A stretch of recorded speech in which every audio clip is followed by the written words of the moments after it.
All right, what's up, everyone? Welcome to the Mavs Film Room podcast live on YouTube. It's Saturday, January 10th. All right, what's up, And everyone? it's Welcome around to 2 p.m. Central Time, 2:30 p.m. Today's the first day of the NFL playoffs, but it's unfortunately an important day for the Mavericks that they just learned yesterday that Anthony Davis could potentially be out for the rest of this season with ligament damage in his left hand. He suffered that injury in the final 2 minutes of the Mavericks' loss to the Utah Jazz on Thursday night. Just very unfortunate timing given that the trade deadline is, 3.5 weeks away. The Mavericks were starting to have more discussions with the Atlanta Hawks, the Toronto Raptors, especially in the wake of the Trae Young trade. It really felt like Atlanta was starting to maybe put their best offer forward for Anthony Davis. Now it appears that those trade talks are going to be sidelined until the offseason at the very earliest, as AD is going to miss at least the next 6 weeks if he doesn't get surgery, according to Shams Charania. But it's very possible that if he does get surgery, he's going to be out for the next few months, which I would say would keep him out for probably the remainder of this season, given the goals of the Mavericks. So we're going to react to that right now. We're also going to talk about what impact that has on the Mavericks' future, both in the short term and in the medium term. I'm joined here by my co-host Vinay. Vinay, it's been a very disappointing 12 hours since we learned about Anthony Davis's latest injury. What have been your thoughts since you heard that news? I mean, it sucks to say, but I'm not necessarily surprised that he got hurt like in a fashion like this. I mean, it was a freak injury, but it's just also unfortunately part of the what you get with Anthony Davis at this point, where you're kind of bracing at any given moment during any given game that he could have a months-long injury. And that's unfortunately what happened. It wasn't even a lower body injury. It was just a freak. Like Lowry Markkinen was driving to the basket and this dude tore his ligament in his hand. And that's what it is, I guess. I actually genuinely like do feel bad for the guy. I don't think he wants to get hurt. No one wants to get hurt. And I've always felt like, Anthony Davis has been kind of like the target of people making fun of him for injuries and stuff like that, and I'm not for that. But at the end of the day, this is all responsible, or one man is responsible for kind of all of this, and he's no longer employed by the Mavericks. But like we said on the day that we learned that he was getting fired, the ramifications of his employment will be felt by the Mavericks for a while. Yeah, I mean, this unfortunately was a very predictable outcome from the minute that the Mavericks, not the Mavericks, I'll say Nico Harrison made the trade on February 1st of last year. AD has always had availability issues. Like you said, Vinay, this was a very unfortunate situation. It wasn't something that, any player was kind of susceptible to an injury like this. It's just unfortunately very on brand for AD to suffer like this freak injury in the last 2 minutes of a game. It wasn't like this was like a lower body injury, a groin injury, a calf injury. Like this was literally like his hand getting caught in Lowry Markkinen's jersey. It's just very bad luck for AD and just another injury on a long list of injuries that he suffered since being traded to Dallas last year. Yeah, I mean, we got it from his very first Mavs game, which he shouldn't have played that game because he was being rushed back because the general manager was worried about whatever he was worried about for that first home game. But I mean, he didn't hurt his hand because of that necessarily, but I feel like the rest of that season was just thrown away because they rushed him back. With that adductor injury, the Mavericks lost out on whatever playoff odds they had that year and however far that team was going to go. But it's all self-inflicted. Like, it sucks, but this is just kind of why you don't give up a 26-year-old superstar for an injury prone past their 30s big, which is kind of crazy to say out loud because that trade actually happened. I mean, yeah, AD is turning 33 in March, I believe. And so it was just, already his trade value was on the decline. I mean, the Mavericks' best offer, at least that has been reported, was, with the Hawks for Kristaps Porzingis and Luke Kennard, two sizable expiring salaries, and then Zachary Risachet, the former first round pick from the former number one overall pick from 2024, along with maybe a late first round pick that the Hawks had from the Cavaliers. And so that was the best offer. some people disagree that that was a good offer. Personally, for me, as someone who has been wanting the Mavericks to get out of the Anthony Davis business, I felt like that was okay. You get two big expiring contracts. You get AD's deal off your books, which I had valued a lot. And, you take a chance on Rish Sage, see if a fresh start can be good for him and just his development. And you get a future first round pick, even if it's not a lottery pick or a top 10 pick. Like, it's still something that you can use to build around Cooper Flag. Now, with AD sidelined with this injury for the foreseeable future, with him about to turn 33, it's now been two injuries in the last month that he's suffered, just again adding to that list of injuries and perception around the league that this guy can't stay healthy. I find it very difficult to believe that the Mavericks are going to get anything of value even in this offseason. Like, I feel like that this injury sort of sealed the fate that he's going to begin next season on the Mavericks roster. That's a interesting proposition you put out there. I mean, he's definitely not going to get traded by the deadline. But I mean, if teams were legitimately interested this time around in Anthony Davis, and I mean, who knows? This wasn't necessarily like a lower body injury. Maybe you can fool a team in the off season, hopefully before the draft, and get into that draft. But I mean, you're probably right. He's probably going to be around here for opening day 2026 in the fall, and I guess we just have to do this whole thing over again. But if Rich Paul asked for an extension, that would just be beyond hilarious, would it not? I mean, that's one thing that the Mavericks have to sit down with Rich Paul and Anthony Davis and say, look, like, we need each other right now, but no more extension talk. Like, there's no chance that we're going to do an extension this summer, and we'll wait until, I don't know if they can do it next year, but we're gonna table it until, like, you can get on the court and play, because. And that's not an unreasonable demand. Like, Not at all. Yeah, I mean, the Hawks, the Raptors, like, whoever was interested in trading for him, definitely would not offer that right now. So no team is offering him an extension. It's not unreasonable for the Mavericks to say, look, like, we need to see more before we even entertain that. And I mean, yeah, it's just like the Mavericks could do what the Hawks did with Trae Young and just salary dump him in the offseason. That could have some value depending on what they get back and the timing of it. But like I said, based on everything you hear about Patrick Dumont not wanting to just compound the mistake of the Luka trade by trading Anthony Davis for nothing, it really just feels Why does like, why does he have any ounce of say in basketball matters? Frankly, 'cause he owns after the what team, happened, that's why.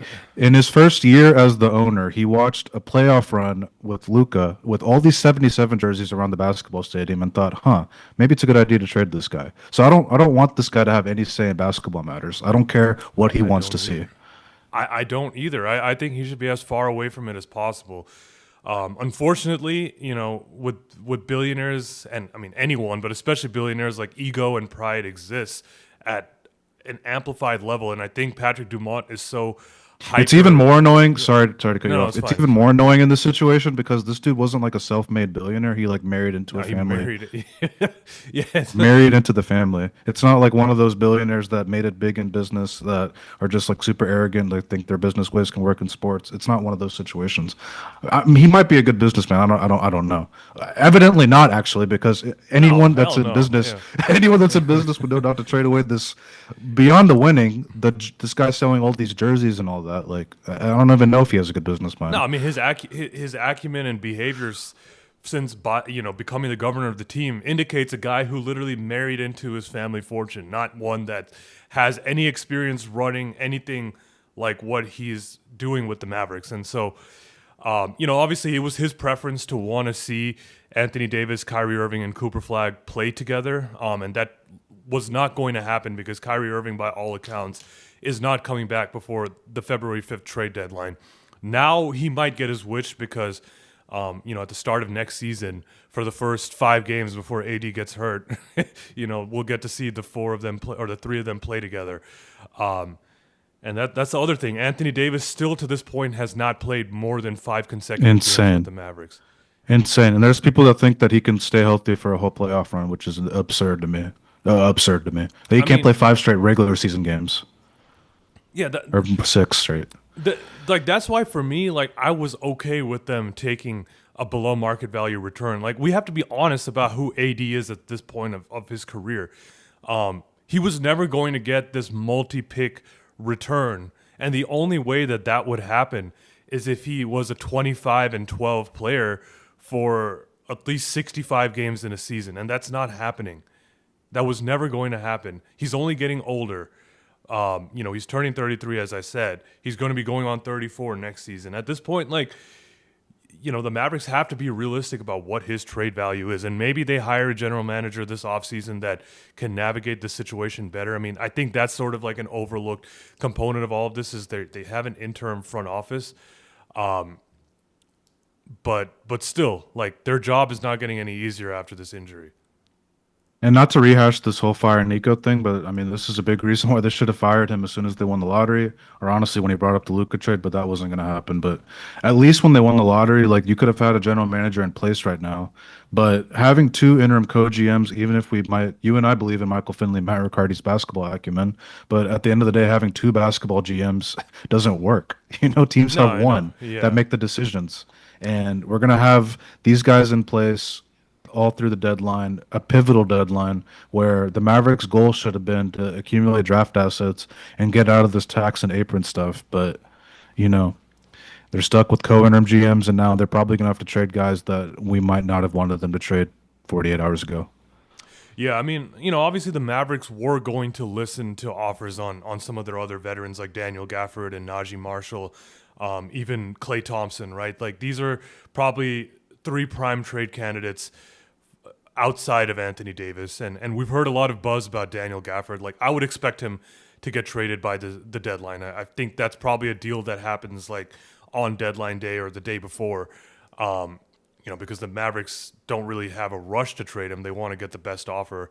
But Najee Marshall is a player that, we've debated on this podcast about whether the Mavericks should trade him because we see that he's been a great fit with the Cooper Flag Mavericks. Like he does a lot of stuff that they don't have elsewhere on this roster, like the ability to penetrate into the lane and get a lot of pain points. And handle the ball, like that's something that they don't have elsewhere on this roster. And he's on a very good contract, like $8 million this year, $8 million next year. That's a steal for what he gives you because he can drop 20, 25 on any given night. But now you have to seriously consider seeing what you can get for him. If you can get, like you said on our Twitter account, like a top 20 pick for him, I think it's something you have to consider very heavily, just given that he might be one of your best assets on the team right now. Yeah, and honestly, that's the only way I think I would move him. Like, I would have to get a top 20 pick in this specific draft to move him.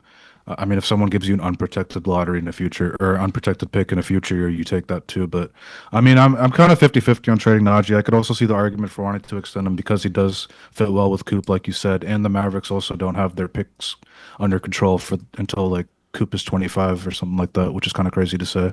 But uh, I mean, like all things, it depends on what the offer is. Daniel Gafford, like you said, I expect to get traded, and I don't know if you can get a first round pick. That's kind of a 50-50 toss up too, just because we haven't seen Daniel Gafford be, the Daniel Gafford that we saw, especially in his first few months as a Maverick, in a long while. Like he hasn't looked right physically. I think the ankle's still bothering him. Actually, I know the ankle's still bothering him. You could just Yeah. tell by how he's moving around the court.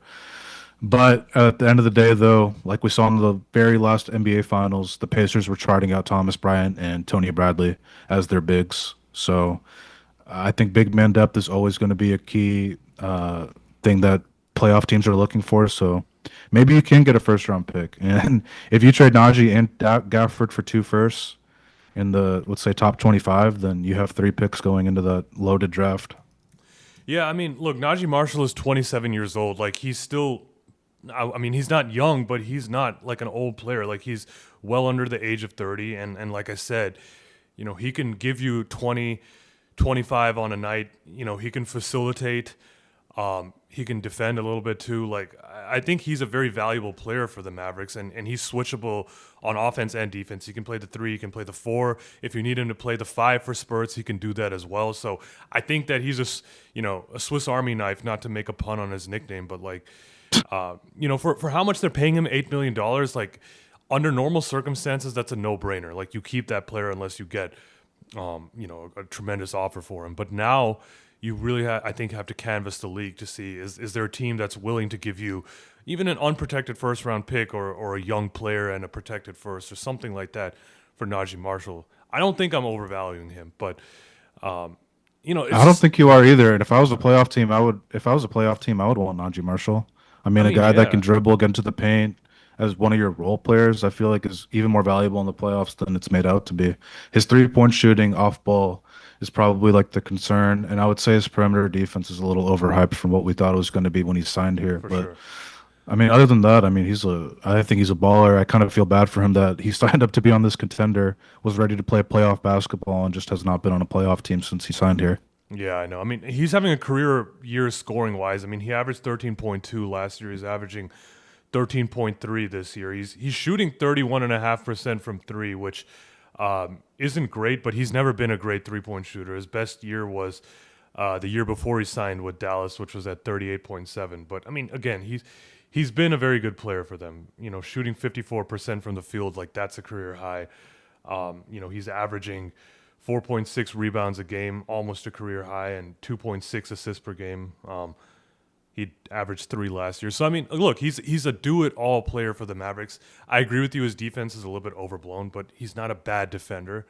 He's not a negative defender. So he has a lot of value for the Mavericks. I think he would have a lot of value for many teams in the league. So we'll see what they could get for him. I'd be sad to see him go. As even if they got a good deal for him, I think that he's just such a good like player to have in your locker room. Like he reps the Mavericks hard still to this day. He's always gassing up Cooper Flag. Like he did the same thing with Luca. Like he's just a great teammate, a great guy. So I Yeah. would miss him, but it's a business, as they say. I wouldn't, yeah, that's why I'm like 50-50. Like it obviously like all things depends on the offer, but if the Mavericks are extending Max Christie and Najee Marshall this summer to have around Coop for the next 3 to 4 years, I'm not sad at all. Talk for a few minutes. I gotta switch out my headphones. No, that's fine. Yeah, I mean, look, I have a lot of thoughts about, just everything related to the future of the Mavericks. I mean, as Vinay said, like they don't control their first round pick after this year until 2031. So I mean, it's really a miracle that this year of all years they have their pick available. Like it would. And, we talk a lot. Like, what if the Mavericks didn't win the lottery? Like, how bad would things be?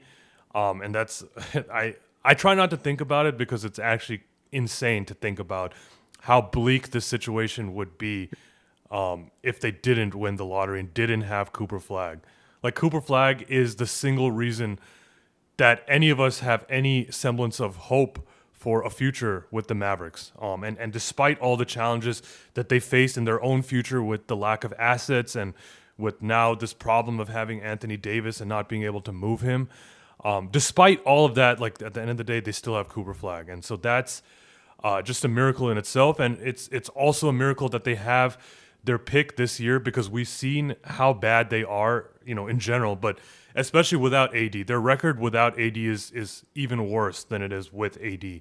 And they're 14-24, so you can only imagine like how bad that is without, Anthony Davis in the lineup. And so they will be a prime contender for a top 7, maybe a top 5 pick in this draft, which if they can get lucky again and get one of those top 4 picks, get a chance at a guy like AJ DeBonsa, Cam Boozer, even Darren Peterson, like all of a sudden their future is so much brighter. And so, we got to be somewhat thankful for that. I mean, obviously this AD injury creates a lot of future questions and a lot of future problems, but at least for this year and the task of getting a good draft pick this year, I hate to say it, but it is very helpful for that quest. I've said this before, but if like Nico Harrison was like 10% less horrific at his job, we wouldn't have Cooper Flag. Like him being that level bad to where they missed the playoffs completely, really like saved like the next 10 to 15 years of Mavericks basketball. I'd say like that's how good Cooper is. I think he's going to be the type eventually to bring in other players that will want to play with him because he's that type of passer and just overall player. But like you said, like I mean, I've said on numerous streams. I hate to say it, but like I'm rooting for them to lose as many games as possible, because like this draft is deep, but it's also like you got the top tier players that can really change your franchise. Like to me, I think the top two guys are potentially MVP caliber guys. That's how good they are. So if you can add Coop or if you can add those guys to Coop, then I mean you're really building something. Even though you don't have your picks coming up, it's the NBA. Yes, team depth matters, but at the end of the day, I feel like having the best players on the court is the most important thing, and you can get those two kind of, or if you can get one of those kind of guys, then you're set. I mean, the 2025-26 Mavericks are a perfect example of, star power trumping depth. I mean, obviously depth matters a lot, but you can't simply have depth without the top players and good fits. And we've seen that with the Mavericks. They have a pretty deep roster, not 1 through 5. Let's say 2 to 5, because their ones I think are the worst in the league. But 2 to 5, they got all these wings like Najee Marshall, Max Christie, Klay Thompson, Caleb Martin, and then obviously they have AD, Daniel Gafford, and Lively when he was healthy. But look what that's gotten them. It's gotten them a 10 games under 500 record through almost half the season. I mean, it's a deep team, but I mean, even if Kyrie's playing and everyone's healthy, this team doesn't have the right type of skill set to complement each other. Yeah, There's the defense. The defense. Everyone talked about the defense being second to Oklahoma City. Oh, this is going to be like the '04 Pistons. No, you can't stop the ball from getting into the paint. I don't care if you have Anthony Davis, Derek Lively, and Dikembe Mutombo in their primes back there. You still have to be able to guard on the perimeter. I've been saying that all offseason. And then like it's cool it's a top 10 defense, but the team wasn't built to be a top 10 defense to contend. It had to be like a top 3 or 4 defense because they were supposed to win off the backs of their defense, but it's not that special of a defense. I'm honestly shocked that it's 10th still in defensive rating. Is it 10th? I know it's I'm like just checking right now. I think it's still 10th. I checked it yesterday. They've been slipping of but late. yeah. I'm surprised it was still top 10 when I checked it, but I mean, they didn't bring in a POA defender. Their thought was bringing in Caleb Martin to do that, but he's so bad offensively that he can't be on the court. So they didn't address that. They didn't address the point guard depth. I actually like Nico's hilarious human being for going into the season in his do or die season where he had to get off to a good start to keep his job with that point guard depth. Like telling D'Angelo Russell, I like you with the chip on your shoulder wasn't going to cut it, man. The chips are going into his stomach because he's just racking up DNPs at this point. I heard someone call him DNPC D-Lo, and that's like, oh man, it's crazy, man. Like he just doesn't play. Season ticket holder D'Angelo Russell. Yeah, literally, man. Like, like I have to remind myself that D'Angelo Russell is still on the team. Like Caleb Martin gets more minutes than D'Angelo Russell at this point in time. And that's another thought that came to my mind after this whole thing is like the Mavericks have like 4 or 5 guys on this team that just do not play because Jason Kidd doesn't trust them. And as a result, like they have no trade value. So it's not like you can move them. I mean, Anthony Davis obviously now is not going to play. That's a big salary that's just sitting there and can't play. And then you have D'Angelo Russell, Jaden Hardy, and Caleb Martin. Like these are 4 guys whose salaries this year alone total $75 million that have zero value across the league. This might be an exaggeration, but if those 3 guys, D'Lo, Hardy, and Caleb Martin, were just free agents right now, I don't know if a team is signing them.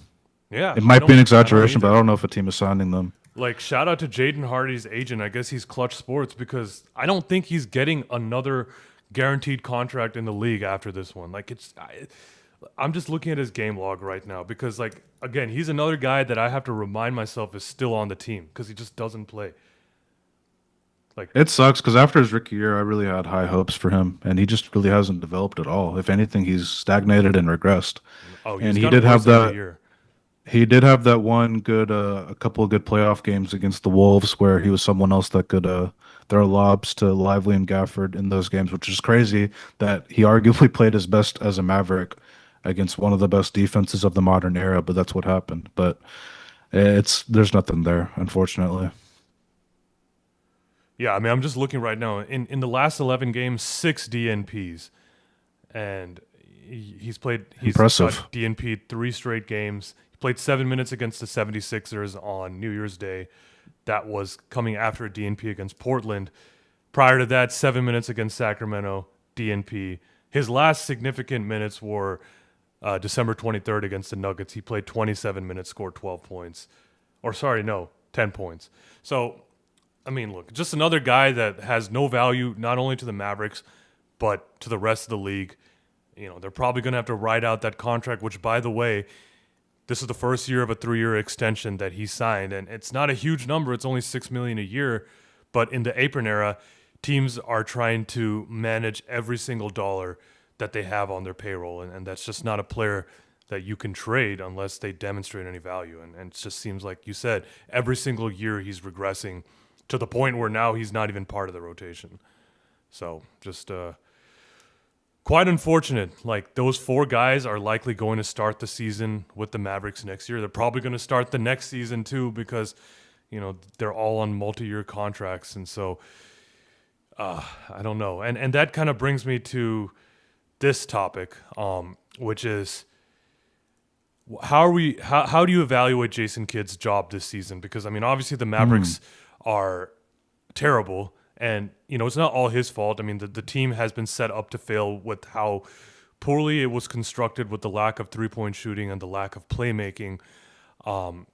But I don't know. It just doesn't feel like Jason Kidd has that same.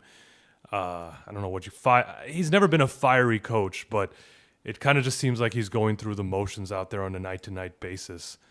And obviously, they're not winning. And so I really feel like I don't think he's going to get fired after this season, but I think next year is going to be a make it or break it year for Jason Kidd before they really have to consider whether he's the right person to lead them into this next era. The only way this year's coaching performance from Kidd makes sense is if he was told he was getting the general manager job and he was going to get as high of a draft pick as possible.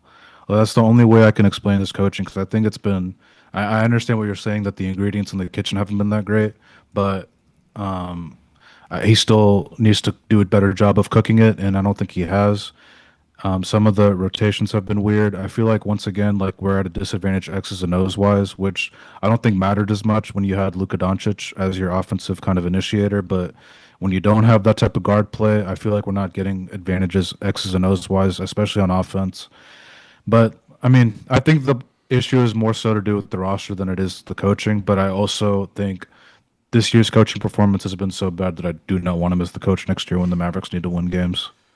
Yeah, I mean, whatever the things that really set him apart, X's and O's wise, like, I just haven't seen it this year. And obviously, we know Jason Kidd is not the most creative coach. Like, he has a very, I don't know what the word is, conservative, antiquated, bland philosophy. Like, when it comes to offense, like, the main value of him as a coach is he knows how to get the most out of star players. Like, he knows how to get through to them. And the offense has always been run through the star. Like we saw with Luka Doncic, the ball was in his hands all the time when it mattered the most, especially. You never saw him drawing up these crazy ATOs or late game plays. Like it's always just give the ball to Luka and everyone else get out the way. And we've seen it a lot with Cooper Flag this year. And it's Coop has been successful, but the rest of the team I think just hasn't lived up to its potential other than they play hard every night, which is definitely a selling point for a coach. I think that's something Jason Kidd deserves a lot of credit for, especially in a season like this, to still get buy-in from players and still get them to play hard. I think, speaks to him. But, at some point, especially like I said, with these four guys, maybe not Anthony Davis, but with Caleb Martin, Jaden Hardy, and D'Angelo Russell, like, you have to be able to get some value from them. And if they're going to be on your team for the next year or even 2 years, like, you have to turn them into something. Like, they can't just be racking up DNPs next season. Like, the Mavericks are going to be stuck in salary cap hell if that's the case, because AD's not going anywhere. With all these other guys, if they're also just bad money contracts, like, how are you supposed to build around Cooper Flag? Like, what's $75 million? That number's going up next year. That'll be closer to $80 million. Like, $80 million just racking up DNPs. It's no way to build a team.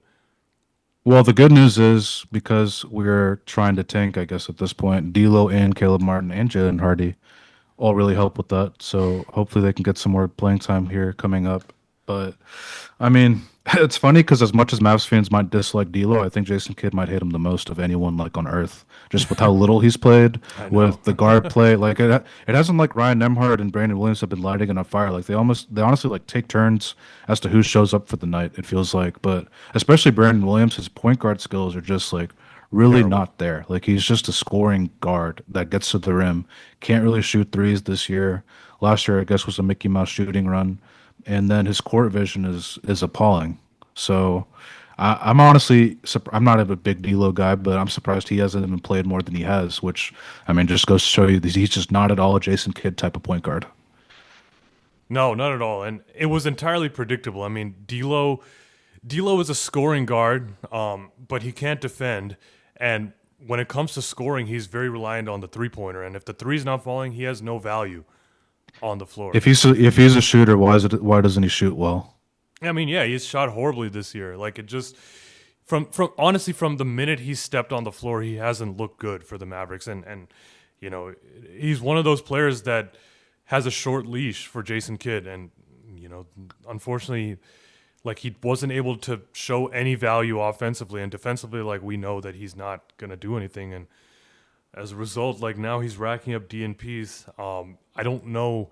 Is there a team that's desperate enough for a point guard that's willing to take on, the rest of this year and almost assuredly next year of D'Lo's contract, $6 million?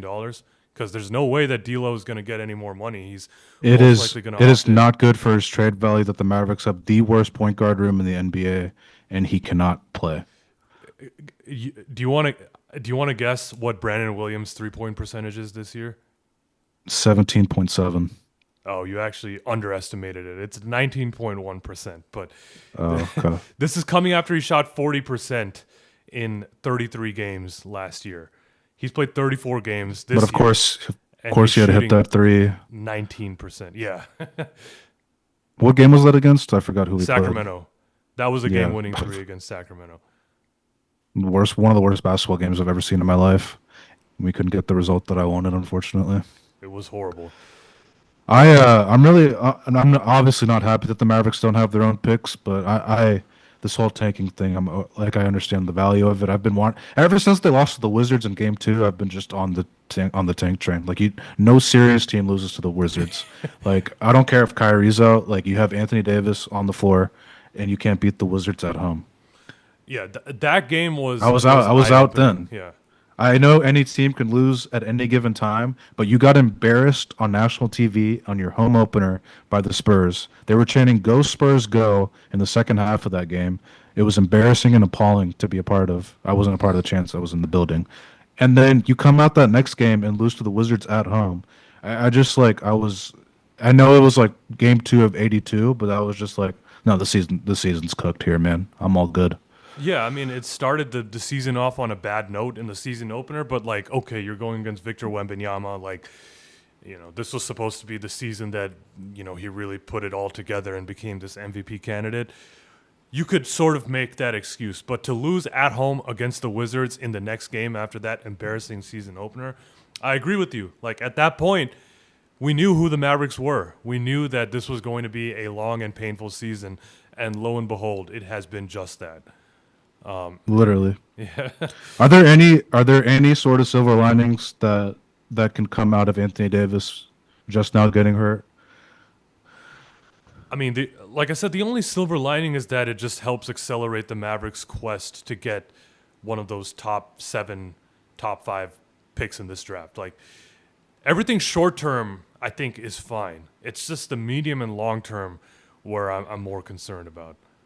The weird thing that I've been thinking about is, like you said, like this should stop Rich Paul from asking for the extension. But I mean, look, if fans and teams can't stand Rich Paul, but he's also one of the best agents in the world for a reason. So I wouldn't be surprised if he still somehow fleeced a team into giving him an extension. But with that injury, that extension talk goes away. I also sneakily think that extension talk and buzz kind of dampened Anthony Davis's trade value maybe a little bit Oh, because for sure. Yeah. from what it sounds like, Rich Paul wasn't going to let a trade happen to one of those teams if there wasn't an extension in place. So Yeah, I mean, if the Um, extension thing wasn't there, I think that Anthony Davis would have a little bit more, or before the injury, would have had a little bit more trade value.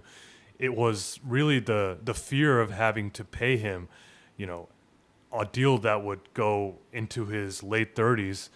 That was really what was scaring teams away. But if I they're, yeah, I can't remember the last time in sports an athlete was already on a bad contract and then they were trying to get an extension on top of that. it I just, don't know that that happens. yeah, it's never made sense to me. Like he's still in the first year of this current extension that he signed with the Lakers, and now we're already talking about another extension. Like it never made sense to me. Like AD obviously yes has a lot of standing and a lot of in the league, and he's played for a long time and has had an impressive resume. But the fact of the matter is, with every contract, I think you have to demonstrate that you've earned it in the NBA. Otherwise, you're constantly being evaluated against how much you're being paid, especially in this era of extremely high salaries and the aprons. Like, you're constantly having to prove that you're worth the contract that you signed. Every other player has to.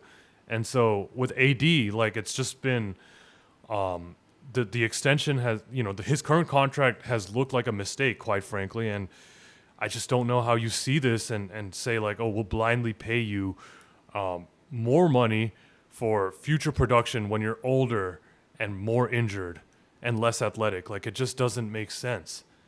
But like you Yeah, I said, mean if they think they can get an extension, like good for them.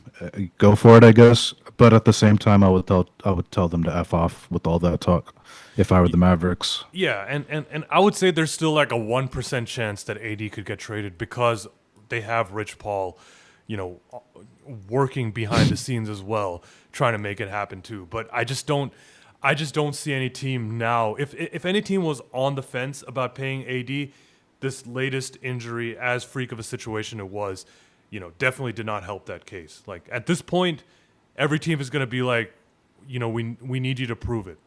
Like, So let me ask you this. The Mavericks are prioritizing the pick theoretically this year. Anthony Davis hasn't been ruled out for the season yet. Current timeline is 6 weeks, which puts you February about 20th. March. Okay, well, you did Yeah. the math. There you go. Yeah. Would you let him come back at that point to boost up his trade value for the offseason? No, I wouldn't. And in fact, I would, if you know for a fact that you're not going to be able to trade him, I would just say get the surgery and come back next year and like make sure everything is good. Like, The fact that a non-surgical option is being presented again just gives me PTSD to, I don't know, like 7 months ago when this whole situation happened again. yeah, well, the good thing is And Nico Harrison isn't the GM anymore, so they're not going to rush him back, I don't think. no, definitely, they're definitely going to take their time with that. But if you're going to rush that, just get the surgery. Yeah. You know, the injury he had that he got hurt against the Rockets with. I mean, I'm not a doctor, even though we look like doctors stereotypically. We're not doctors, but we're not doctors. But I mean, it feels like the surgery was the right option for that situation. But I feel like, for me personally, what I think happened, they were trying to get him back before the end of the season to make a play and push and try and save Nico's job or something like along those lines is what I think was the Oh, thinking there. 100%. It was Nico Harrison pushing for it because Nico Harrison knew that he needed Anthony Davis to play to be able to even remotely justify the trade. Now, obviously, that was never happening, but in his mind, he needed AD to play for his vision to really, come to fruition. And so that was why that was And this is happening. a Yeah.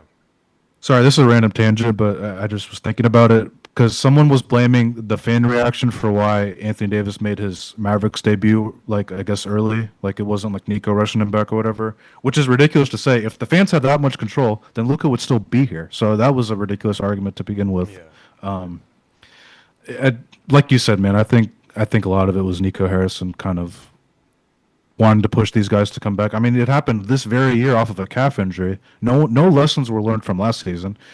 Dumont was the guy that had to come in and say, "No, let's take our time with this one." And then Nico was fired a week later. Nico is a fucking psycho. Like, that is literally Literally, what he literally. is. Like, The fact that he's yeah. walking around Dallas just like freely, like at the Cotton Bowl, at Concrete Cowboy, just like thinks nothing's going on. Like the dude is actually like No, I insane. know, and it was told to me by someone who is close to Nico that he doesn't give a fuck. Like that he was fired. He doesn't give a fuck. And like you saw it after he got fired, he changed his Instagram bio to unemployed. Like that is not like a mentally sane person behavior. Like that's someone who's crashing out or like thinks it's a fucking joke. Like who the fuck does that? Like if I got laid off from my job and like needed to blow off steam, like I would do that too. But an NBA GM Crash outs. yeah, exactly. Like an NBA GM, like a 50-year-old man doing that, like that's not normal behavior. And it shows that there's no remorse. And it shows that he doesn't think that he did anything wrong. And so, I mean, No, again, not I to- mean yeah. in his mind, and some of the Nico FC bots, his minds, like they didn't get enough time to see this through, or they got unlucky with the injury stuff, or this and that, blah blah blah. It was never gonna work, man. I mean, for a lot of reasons, I wanted to see the team fully healthy because I think it's a good team, but I also wanted to see it healthy because I just wanted to prove that this team was not a contender, man. You can do whatever you want. They play better on 2K than they do in real life basketball. Yeah, and maybe if I've said this for a while now, but like if Kyrie didn't tear his ACL and came into the season healthy, I do believe that they would have been a competitive team. Like I don't think it's crazy to say that, but I agree with you. There was no world in which they were a contender, that they were threatening Oklahoma City. Like that was all bullshit. Like there was no world in which that was going to be a possibility. The team just didn't have enough shooting or enough playmaking. And obviously, with the injuries are a part of the game. You have to factor it into how you evaluate a team. Like we'd all love for injuries to be turned off like it was 2K and every game to be played on paper and every player to be 27 years old, right? But that's just not the reality of how the world and basketball works. Like injuries, aging, it's all part of the game. And this was never going to work. And that's why I've always said, like, before AD's latest injury, why they needed to trade him is that you can't conceivably build a competitive team around Cooper Flag with two aging, injury-prone veterans taking up, a combined $85 million in cap space between, or $90 million in cap space between Kyrie Irving and Anthony Davis being in their mid-30s, getting paid as much as they do, missing as much time as they have. Like, you can't build a team around it. So if they really wanted to, it seemed like they picked Kyrie Irving, like, that's fine. I think Kyrie will be good for Cooper. But then at that point, you have to move Anthony Davis. Like, you can only have one of such players, and now they have two, and probably will going into next season. So, and that's why I'm like, Yeah, yeah, go ahead. I think I feel like Anthony Davis will be gone by 2027 trade deadline.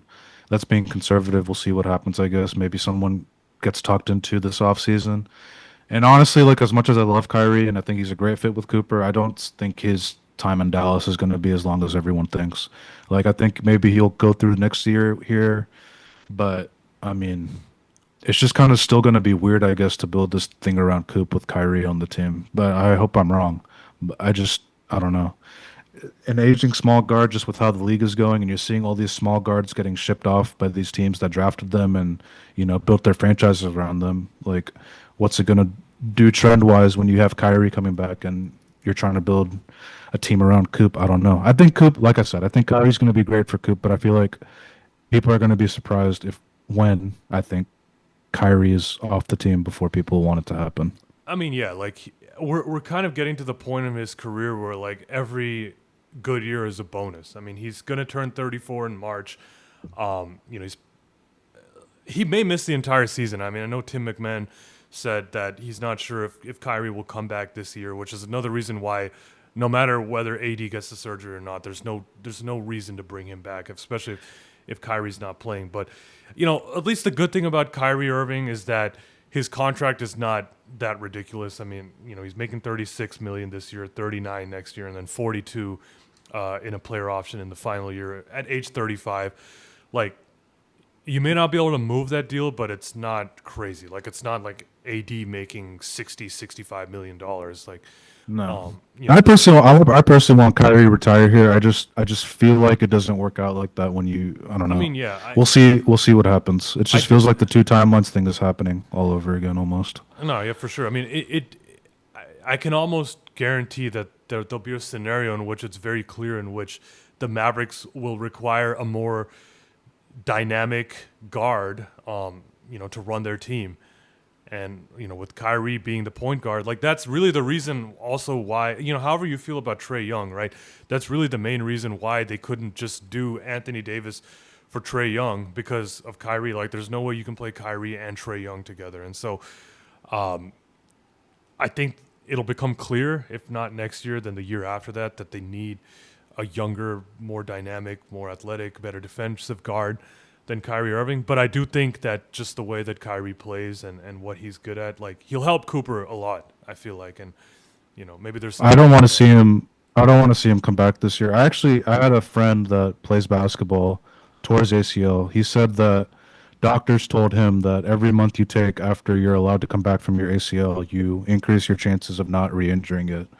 So, which is common sense, I guess. But like, I'm surprised that that kind of prevailing thought hasn't been out there where people are talking about Kyrie coming back in January, February, whatever. But like, wouldn't you want him to take as much time as possible, not even for the draft pick, just for his sake, to like Yeah. completely decrease your chances as much as possible of re-injuring that knee?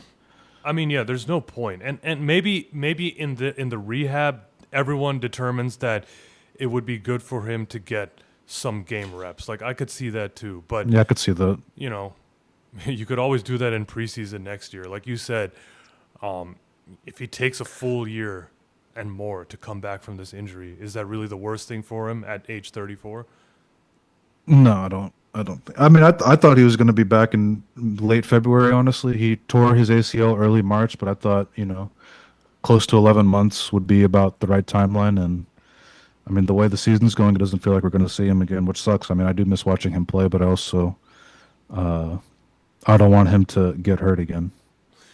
Yeah, exactly. And if I mean next year the Mavericks do have to be competitive. Like we know that for a fact because they don't own their draft pick. So at that point, like you do need a 100% healthy Kyrie Irving. Like you need him to hit the ground running from the start of next season. So from that perspective, like it makes a ton of sense to just let him continue to rehab, and just be fully ready for next season. But I guess we'll see, like kind of what Do you happens. think?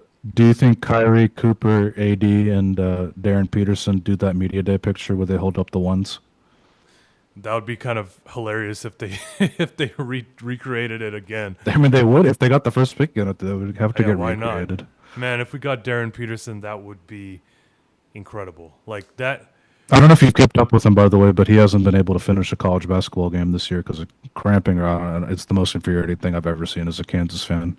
But I think he's the best player in the draft, but he hasn't finished one college basketball game this year, which is insane. That is insane. But there's AJ DeBonsa too. If that Rainbow face. rainbow face. Yeah, he. I mean, like I said earlier in the podcast, that there's two, in my opinion, MVP caliber guys coming up in this draft, and it's those two guys. And I hope we have a great problem to have where there's a debate on Mavs Twitter after lottery night, debating between those two guys, because I do feel like it's going to be a hotly contested debate, especially with Peterson not being able to finish a game. And AJ DeBonsa, if you watch just watch the highlights, he just looks like honestly something you've never seen before, which sounds exaggeration, but it kind of is. Like 6'9", can dribble like that, gets into the lane. His layup package is absurd. Yeah. Yeah, I mean, I think like, I was talking with someone yesterday, and like, they're not a fan of trading Anthony Davis for peanuts. Like their opinion, and this is all I am. someone who's been. This is someone. Yeah, I mean, If I you get disagreed like with him Planters on peanuts that. at this, if you get Planters peanuts at this point, I would take it. If you get like the knockoff like Walmart peanuts, I would think about it, but I would trade them for. It's Someone not called possible with the Trayvon CBA. That's good. Fuck, I forgot what I was gonna say. If yeah, if the CBA doesn't work like this, but if you could theoretically trade Anthony Davis for just air at this point and get him off your books, and that's your like literally your best offer, it's almost like something you would have to take at this point. Like, would you not?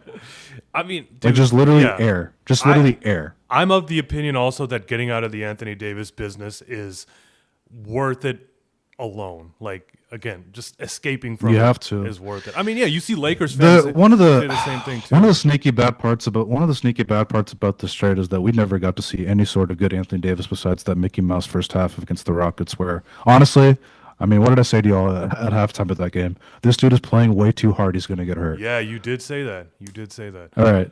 And then ever since then, his motor hasn't even been like 50% of as good as that game. No. He looks sluggish out there. His defense. Anthony Davis fans are disrespectful to Anthony Davis by thinking his defense has been Anthony Davis level since he's been in the Mavericks uniform. It's ridiculous to say that he has been. He's had moments, but I agree with you. Like you watch him now versus you watch him with the Lakers, like that's not the same player. And It's I tragic. yeah, it is. It's sad, but it's also very predictable for a player like him, a big man that relies on athleticism. Like it's no shocker that as he gets older, he looks less athletic and he looks slower. And his counting stats have still been good. Like he's still put up 20 and 11 or 20 and 12. Like it's not bad. What are his efficiency stats looking like, though? I mean, he's clanking mid-range shots like every time he can down the court. He mean, doesn't yeah. attack the rim as much as he should. He doesn't drive the rim as much as he should. I mean, when he's at the five, none of these fives should be able to keep up with him like off the dribble, and he just loves to do his Dirk cosplay. I wish he could shoot like LaMarcus Aldridge. We'd have a hell of a player. I mean, yeah, he's only shooting 50.6%, from the field. And his best season That's was bad for a big. That's yeah, bad it for a is. big You would man. expect that to be closer to 60%. Like his best season shooting wise was 22-23 with the Lakers. Only played in 56 games, but he shot 56% from the field. Like you would expect the percentage to be closer to that. But, he's been given the freedom to take a lot more mid-range shots. He still takes a couple threes per game. Like it's just that's not what you want. Anthony Davis mid-range shots being one of your most frequent shots on offense is a disgrace. It's a disgrace, man. If you're trying to like compete seriously in the NBA and that's what you're doing when other teams are shooting threes at higher rates than ever before, and you go back down the court, throw it down to 80 in the low block, and wait for him to do his turnaround mid-range shot, you're going to lose a lot of Every games. That's time why he they're got 14 and 24. every time he got into that triple threat face up position, I just like cringed because I knew that like what was coming, which was a bad mid range attempt, and like If yeah, Nico Harrison is this much of an Anthony Davis fan, how does he realize that this dude needs like a play initiator, a playmaker for him? Like he's so much better as a play finisher instead of being this Jokic Sabonis hub that they've like forced himself into. Like his best play initiator, playmaker for him should not be an 18-year-old, now 19-year-old. Damn, he's getting old. He's almost 30. But he should not be like a 19-year-old kid that was just in college last year. That shouldn't be his his best playmaker. yeah. I mean, I just don't know. Like obviously the thinking was. You have Kyrie, but like once Kyrie got hurt, like you had to do more. Getting D'Angelo Russell wasn't enough. Like, okay, AD and D'Lo have this chemistry from the Lakers, like great, but you got to Didn't get more see any point of guard. that. Yeah, we didn't see any of it. And so I just hope to God that if AD is still on the roster at the start of next season, that they get a lot more shooting and a lot more playmaking around them. Because, like, it's just so frustrating to watch the Mavericks. Like, there's no easy buckets that they get. And every time they shoot a three, like, it's going to be a fucking clank. The Besides, easiest like, Max buckets are Christie or Coops. Klay Thompson. Yeah, easiest buckets are Coop drives. But even for Cooper Flag, like, with AD just, like, clogging the lane, like, it's just, he doesn't have the driving lanes that he should. Like, when someone made a good point about this the other night, like, when Cooper Flag had 42 points against the Jazz, Anthony Davis wasn't playing. Like the lane was just so much more open. And I'm not saying that like you can't be a good team with AD. There's but, conflicting like, stats on if Cooper does better with AD or Coop doesn't do better with AD. you can make that work. Yeah, I'm with. You can make it work. I but think so too. you I need to mean, have yeah, I think so too. you need to have like a better roster around them though. Like you need to have better point guards. You need to have shooters which at least force the defense to spread out a bit. Like right now, like Anthony Davis commands the most defensive attention, and so does Cooper Flag. They can afford to sag off of Brandon Williams. They can afford to sag off of even Ryan Nembhard too. Najee Marshall, because he's Najee playing Marshall, point right? guard a Like lot in his Najee Marshall, lineups. like I'm okay daring him to shoot a three if I'm a defense. Caleb Martin, no one's fucking guarding him either. So you need players that can command some more defensive attention to take the defense out of the paint. And Cooper Flagg has been, inefficient 3-point shooter. I think that's really the biggest area of improvement for him. So teams aren't necessarily guarding. Teams are Looked letting better him shoot a recently, lot though. of times. Sorry, what? Yeah, they are. I Yeah. said it's looked better recently, though. But I mean, definitely it Yeah, is he's the still a kind of the sub 30% whole. 3-point shooter. Yeah. So it's like, besides Max Christie and Klay Thompson, who's a little bit shakier of a shooter these days, like there's no one else that commands any semblance of perimeter defense, and that has to change. Like, again, you can make AD work with Cooper Flagg. Like, if the Mavericks are in a position where they have to make it work right now, but you have to get everyone else to be a better fit right now, and it's not going to happen unless the Mavericks start to just move players and for better flexibility and optionality, and try some new things out, because obviously this roster was not built for Cooper Flagg. It was built for Luka Doncic, and retrofitting Cooper Flagg onto this team is just a horrible strategy. It's in my opinion, I think it's super super easy to build around Luca and Cooper Flag respectively, and it's just maybe somewhat different type of players. Like I feel like a stretch big is going to be more important to Cooper Flag than it is with Luca, and shooting in general is going to be more important around Coop than Luca. But at the same time, you don't need as ridiculous of defenders around Cooper that you did with Luca. So I feel like the Mavericks general manager job is attractive, honestly, just because you Right, you have, have Cooper eh, Flagg. yeah, you have Cooper Flag. It's an attractive job, and you're also the guy taking over after Nico Harrison. It's like the opposite effect of being the guy after Nick Saban, you know?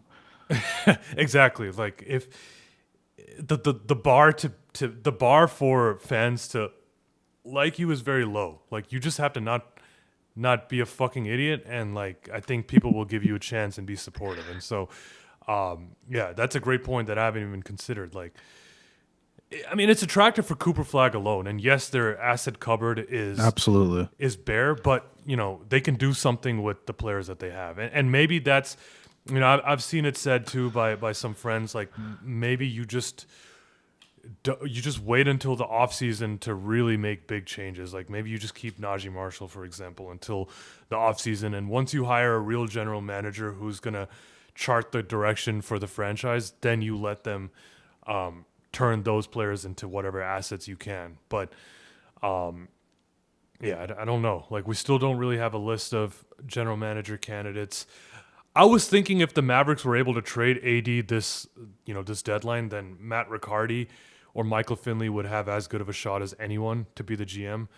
But now I guess we'll see. I mean, we do know that experience matters for Patrick Dumont, so presumably it's going to be someone who's done this job before.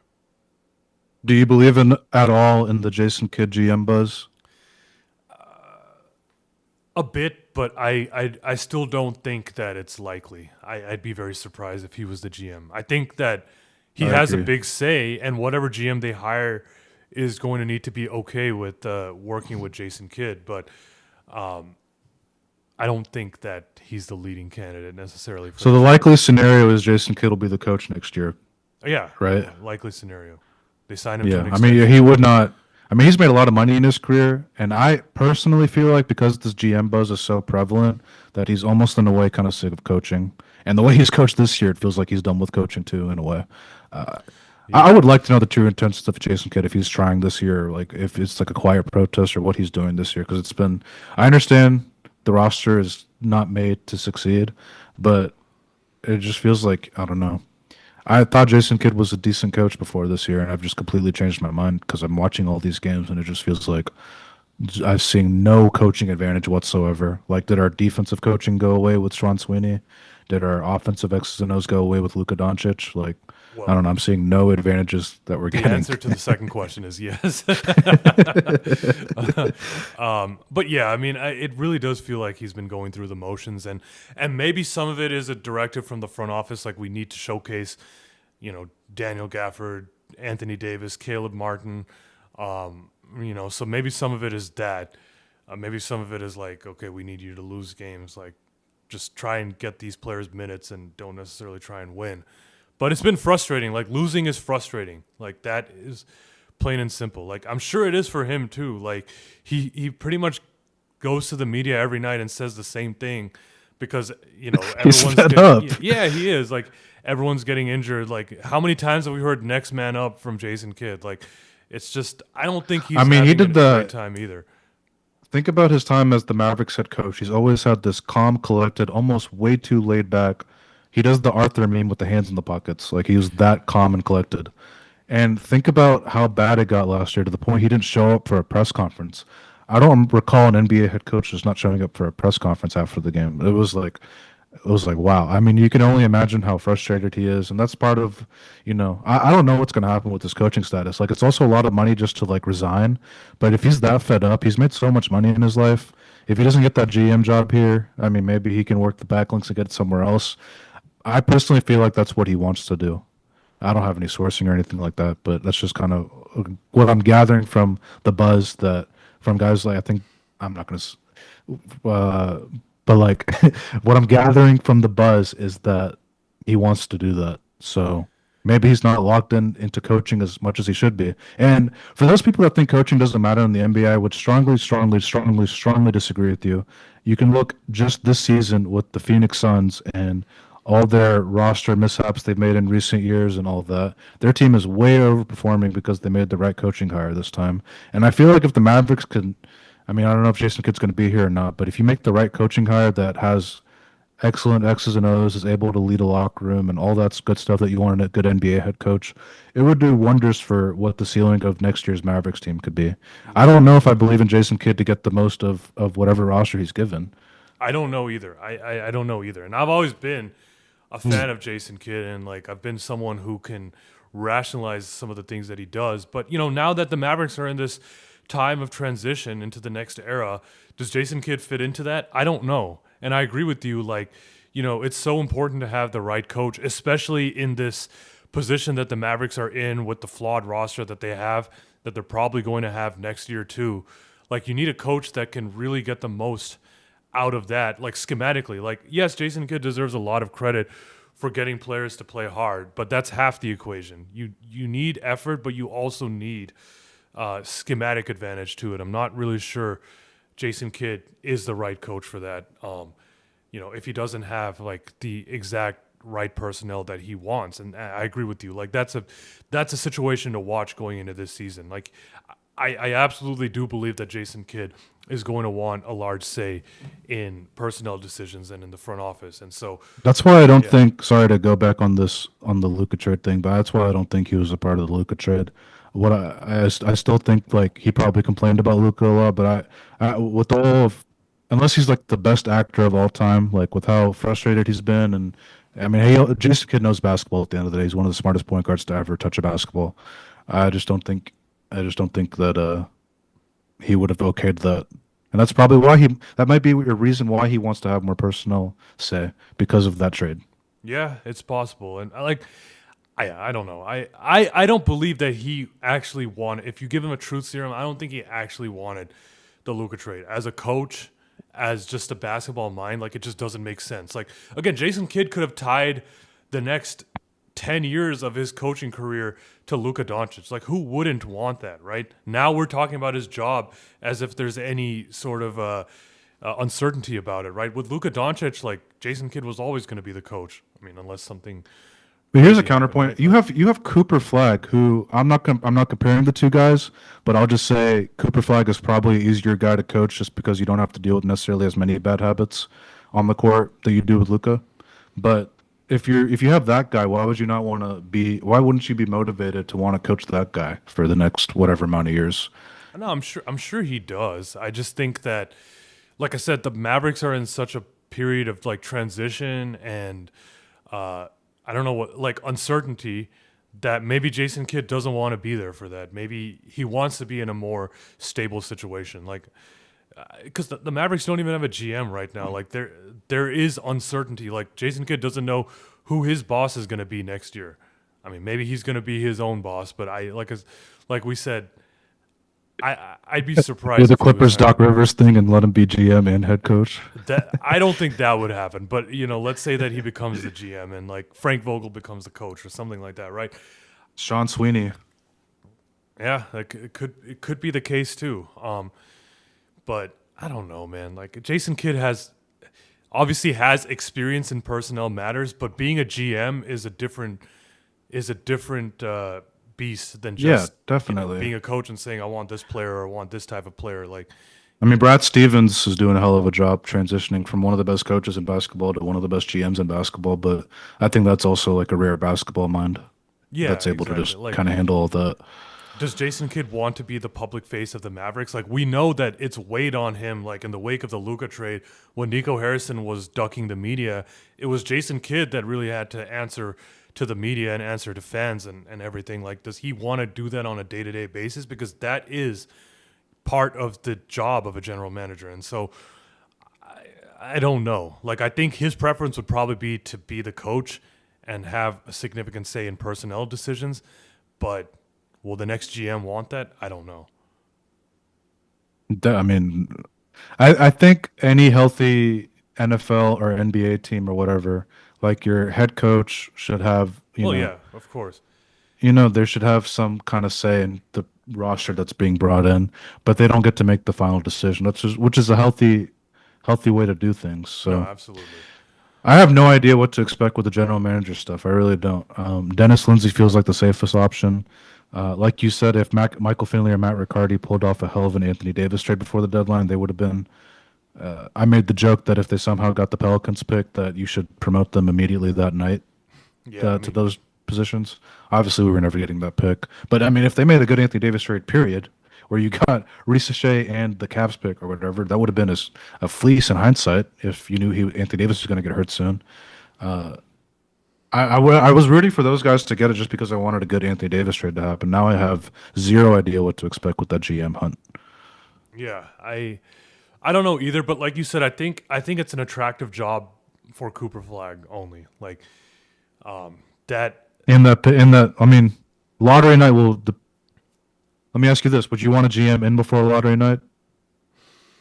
I don't think you necessarily have to, but I think you need a GM Before the shortly draft? thereafter. Shortly thereafter. Yeah, before the draft. So that month long period where instead of having Matt Riccardi do all the interviews because their general manager couldn't show his face in public, you'd want to have a GM in place. Yeah, exactly. And I would love to That keep. was pretty ridiculous in hindsight that Matt Riccardi was doing the radio tour. Not Yeah, even I in know. hindsight, in the moment and in hindsight, that was ridiculous that he was doing all the radio interviews And I because mean, no it one was wanted to so talk to obvious. Nico. It was so obvious what was happening too. Like the Mavericks didn't But put that's what they Nico should out have there. done it then, man. That's what they should have done it then. If you trade Anthony Davis before the draft, we are swimming in gold right now. No, I know, We're but this swimming is in gold. If you got like a KD trade package, which would be insane, but I also hate that it keeps being brought up with Anthony they're Davis not because getting a KD trade package that anymore. ship has sailed. That ship has sailed. The Rockets gave up Jalen Green, Dylan Brooks, and a top 10 pick in that draft. Not happening. We're not getting that for Anthony Davis. But hypothetically, if you did it in the offseason, like before that draft, fired Nico when you won the lottery, and you traded Anthony Davis for the most you could get, which I think would have been a good amount, and definitely a lot more than you're going to get from when you do end up trading him in the next year or so. Man, we'd be chilling. And I still think we're chilling because we have Cooper Flag, but it's just like Yeah, we would have like a crazy, crazy team build yeah. potentially. There's a lot more obstacles now in building a good team around him quickly. Like I don't think the Mavericks have 4 years to do this. I think they have 2 years. And they Do you think got. it's that much pressure? Why do you say that? I don't think it's pressure so much as it's like they don't own their draft picks. So that's really where the pressure comes from. Unless they somehow get them back in trades, right? Like you have no incentive to not try and win, and you need to be competing for the playoffs sooner than later. Like I think Agreed. that's so Coop's a winner. Like oh he's yeah, just and they because he got drafted to a team built by a basketball terrorist doesn't mean he's not a winner anymore. no, Like absolutely. he's a And winner. He wants to win and all that stuff. Like, and maybe as dramatic as it sounds to say, the Mavericks should have been like everything they do got to be like impressing him to yeah. want to stay here for the rest of his career. Agreed. Like, again, he's a competitive guy. He's a winner, and like you want him to believe in the direction that the franchise is going in. You don't want to be middling for 4 years. That's why I said that. Like even with Luca, it was the same thing too. Like they felt that pressure from his rookie season, which is why they made the Kristaps Porzingis trade. So with these types of players, there's always pressure to win. And so I think from next year I hate onwards, that. I hate that. I'm blaming Dumont. That's ultimately who's making the big decisions, I guess. I just hate that they had just this opt out to get out of all this dramatic BS around Cooper's rookie year with the general manager, with Anthony Davis being in and out of the lineup, and all that stuff. They could have gotten rid of all of it before he even played a basketball game for the Mavericks. I know. And now his rookie year is like 50-50 drama, 50-50. Holy cow, look at what Cooper just did. Yeah, it's But it should just be unfortunate. mostly about wow, look at what Cooper just did. And the unfortunate thing to me is that like the Luca trade was obviously Patrick Dumont's like welcome to the NBA moment as an owner, right? Like the final scene was not built by under him. He just had to sit back and enjoy it. But with how traumatic the backlash was, and I say traumatic as in like with how insane that was, and what he probably observed from that, that's going to absolutely impact the way he operates as an owner for a long time. And I just worry that that he's not taking the right lesson from that. Like the lesson he's probably taken from that is like, oh, you gotta like be very thorough in making, not thorough, but like, you can't make big trades, or like if you make a big trade, you have to be 100% sure about it. You have to cover all your bases and like see them play together before you make a big trade. Like, no, there's other considerations with that, but I just worry that he's taking the wrong lessons from it. And so I don't know. The fan base obviously doesn't love AD like they loved Luca. Like I think a lot of fans would be happy just to move on from this And I problem. hate, sorry, No, this is the that's other fine. part I wanted to say earlier with the fan reaction stuff. I hate the whole Mavericks fans never embraced Anthony Davis stuff. Like that first Mavericks home game was one of the best atmospheres for a game that I can recall, Yeah, like for it any didn't Mavs feel home game. like it absolutely did not feel like the fans were mad about the Luca trade at all. Like it felt like a They were normal cheering him. Mavericks home They were game. cheering Yeah. him. They were cheering him as hard as anyone. I know. Like I the know. So I hate that. I hate that effing narrative. Lakers fans can't just bug off and worry about their poorly constructed team around Luca. They have to worry about how Anthony Davis is embraced by Mavericks fans. Like bug off. You could say fuck off if you want. No, I I mean curse. I curse too much, so I I'm guess yeah, trying you to don't tone want it your mom down. to say anything. Yeah. But I agree with you on that. Like, I think the problem is everyone was expecting the Anthony Davis era in Dallas to go this way with the injuries, and it's just like our worst fears were I confirmed. didn't expect it to be this bad, man. Right, yeah, This that's is true. I like didn't expect it to be this bad, but still, I think most people were it's not expecting a lot of surprising that injuries. he's Yeah, gotten hurt. and that's been the most frustrating part. Like, you can't embrace a player that's missing 60% of the games. Like, it's just not possible to do That's that. why I have zero effing idea why people were saying just wait till the offseason to trade him. Because this was like in the outcome or range of outcomes for a freak injury that'll knock him out for a few months was Every very much in the outcomes. Honestly, if a trade was close, I don't know if it was or not. If a trade was close, he should not have played. He shouldn't have touched the court. No, I know. Every game that he plays is just counting down until the next injury. Like he's a ticking time bomb. That's like the only way you can describe it. And I'm sure now that he's hurt and now that no one's going to trade for him, we'll probably hear all these rumors about they were close with the Hawks, they were close with the Raptors, this and that just to rub salt in the wound. But like if they really were The Hawks report the Hawks were willing to throw in the Pelicans pick. a deal was Hawks about fans are to Hawks happen. Hawks fans are pissed are in our replies sometimes because they're mad that we joke about getting the Pelicans pick. I don't know if the state of Georgia has poor reading or they can't understand sarcasm, but I don't think any of us thought we were getting the Pelicans pick, man. No chance in hell.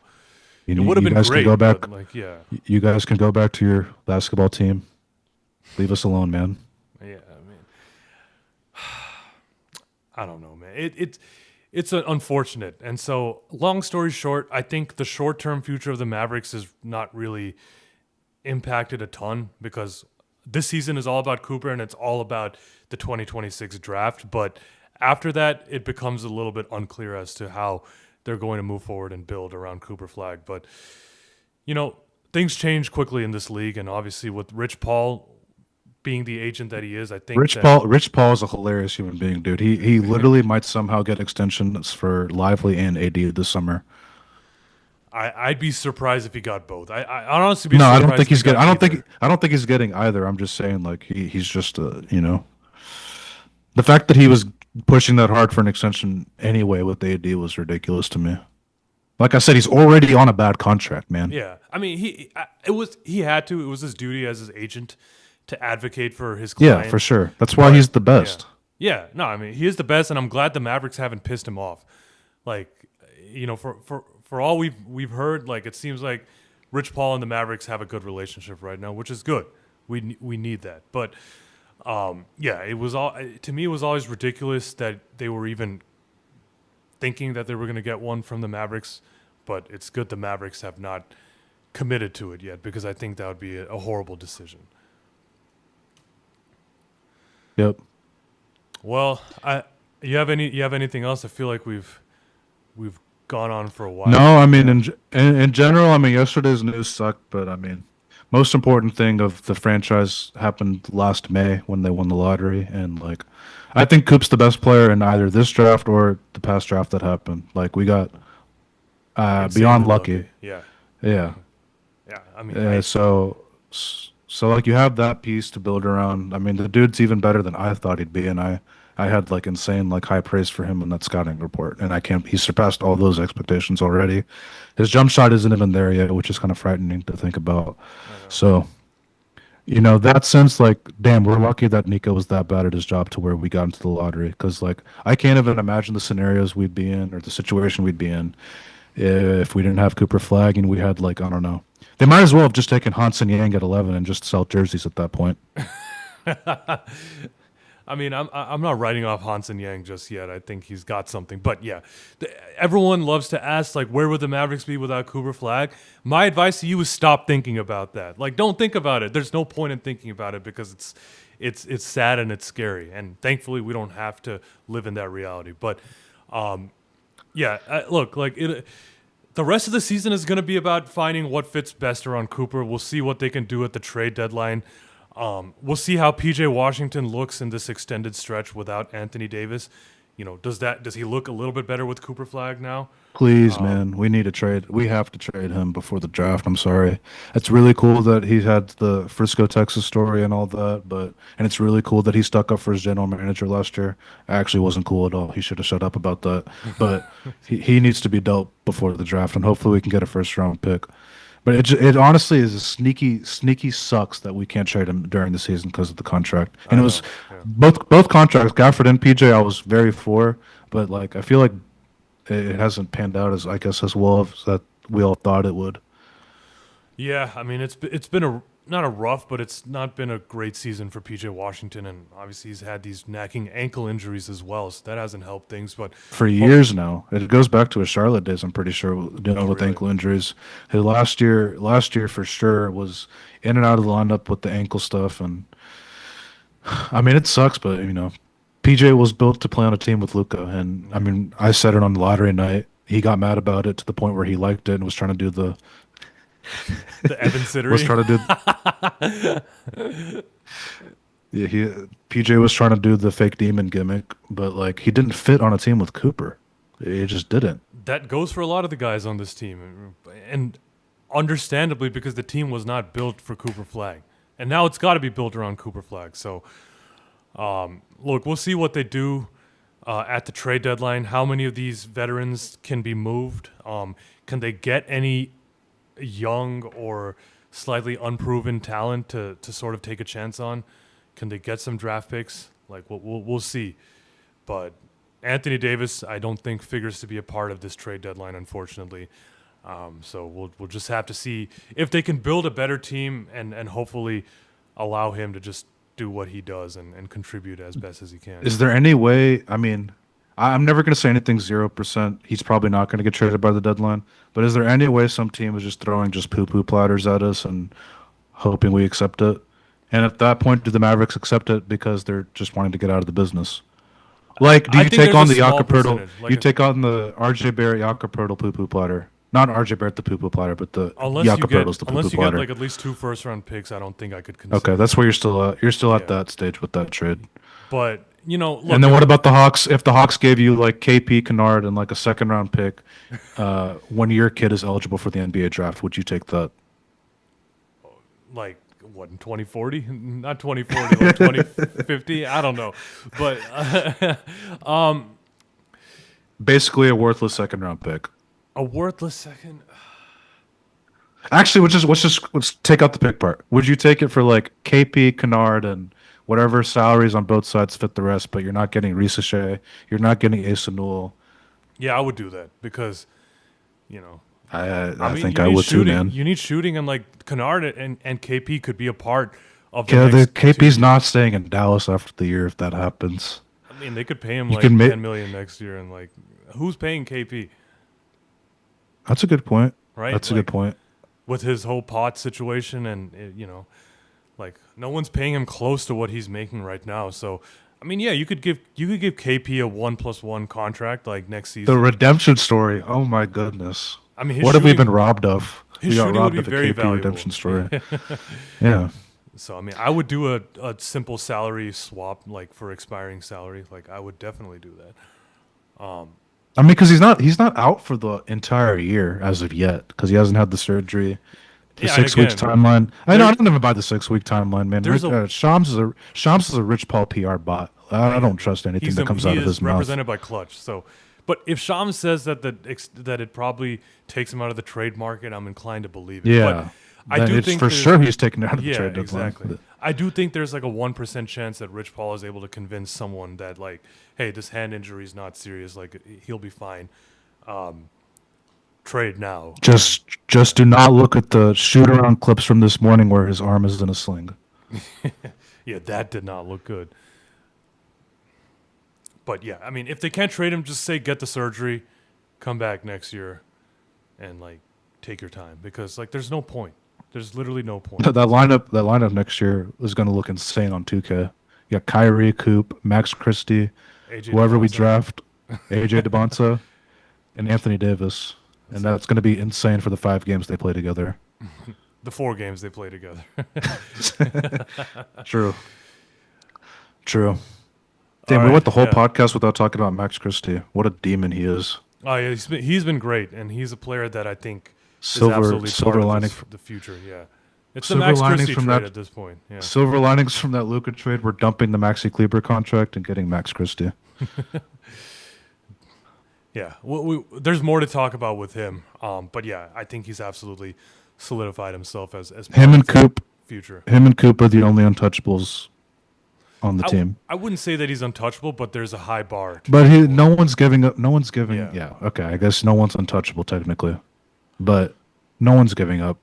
I'd want like a ridiculous pick for him, and no one's doing that. So Yeah, I'd won multiple picks for him. So yeah, I don't think anyone is doing that. But yeah, man, look, I think this was a good podcast. We hit a lot of topics, and obviously there was a lot to talk about. So I'm glad that we did it. There's going to be more to talk about. I mean, the Mavericks play the Bulls tonight in Chicago. let's go Bulls. Yeah, let's Bring go back the Bulls. '96. Bring back the '96 Bulls. It's a must-lose game for the Mavericks. There's some must-lose games coming up for them too against the Nets and the Utah Jazz twice next week. So, it's a big stretch for the tank. And like we said, from here on out, it's all about the draft pick. It always was, but it's definitely now. I mean, all I was about- there. I was there after we lost to the Wizards, like I said, and I'm also biased because the top player in the draft is a Kansas guy, and even though he can't play college basketball games fully, I would still like to get him. So I've been on that train since October. You But I'm have- glad that everyone, time will tell, and everyone's now on it. Yeah. So that's the exciting part, I guess, about this whole thing is like hopefully we have one of those top 4 players awaiting us at the end. But Vinay, thanks for joining me on this. Thanks everyone who tuned in. Appreciate your support. Subscribe to us on YouTube if you haven't, Mavs Film Room. Follow us on Twitter at Mavs Film Room if you haven't done so. There's going to be a lot to talk about between now and honestly the draft lottery in May. So don't let it slide. Lock in with us at Mavs Film Room. We're going to be back. We're going to be back maybe next week with another episode. So take care. Go Mavs when it comes to losing, and we'll see y'all soon. Peace.